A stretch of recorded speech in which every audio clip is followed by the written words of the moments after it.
Hello and welcome to this tutorial on how to cut and sew wrap-around palazzo pants.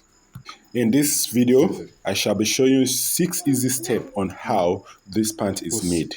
The measurement needed for the drafting of these fine pants are your crotch depth. Our crotch depth, which is about 12 inches, and as well the pant length. Our pant length we shall be using here is 42 inches. When using a fabric of about 55 to 60 inches wide, the material requirement for this particular pant is about 3 yards. Unlike the usual trousers where you have the back piece bigger than the front piece, this particular pant, the front and the back piece are of the same size. So while cutting them, we are going to cut both the front and the back at the same time. So the fabric is folded into 2 equal halves. That means the 55 to 60 inches fabric is folded into half. By the time you count it, you're going to have 4. That means it's going to be in 4 fold. 2 for the front, 2 for the back.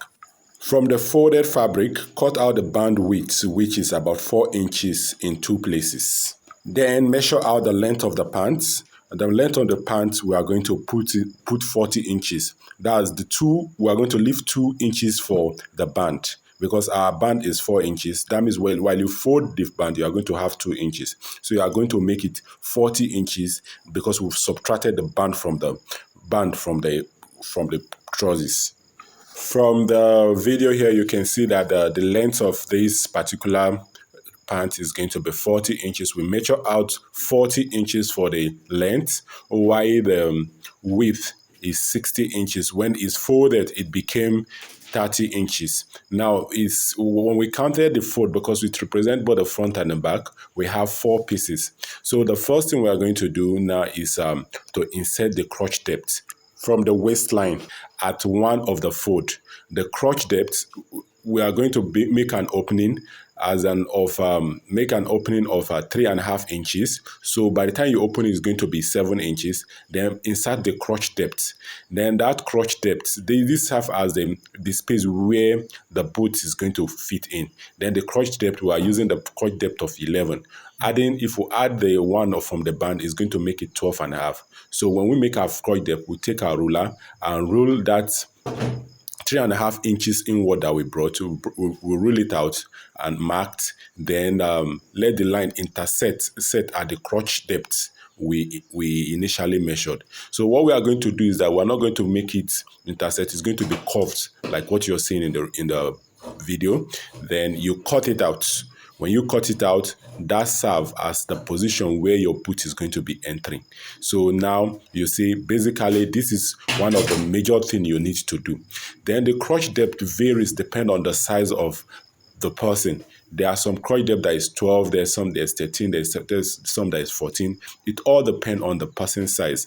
But the width of the palazzo you can also vary the width. So what we are now doing is that at the other half of it, or at the other end of these trousers, we are going to slant it a bit because that one is going to serve as SS's later. So we are going to come in by 6 inches and get back to the waistline, because it was towards the waistline that we cut. Get back to the waistline.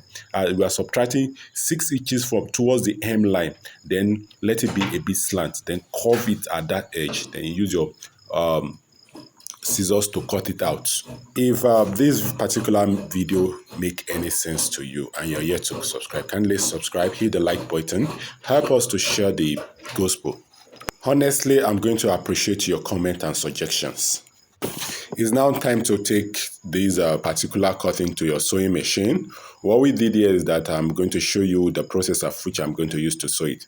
So when I take it to my sewing machine, I'm going to turn in the right side facing each other. In this particular video, we cut through the right side. It is not proper. We just did it for illustration purpose. So we are going to, that U shape, we are going to sew it together, right side facing the right side. Then around it, we are going to sew round it because that serves as a hem. We are sewing round it from this side. Look at the direction of which my hand is going. You're going to sew round it till you get back from, you start from the waistline, the left side of the waistline, and you end at the right side of the waistline. Now, that U part of it, that U middle part of it has been sewn. So when you sew the U middle part of it, the next thing you're going to be doing is to put your band. The nature of band you are going to put, it all depends on the material. This particular material is a bit elastic, so I'm going to join it directly using my overlock machine. So this is how I'm going to join it using this. This is what I'm going to do to join it.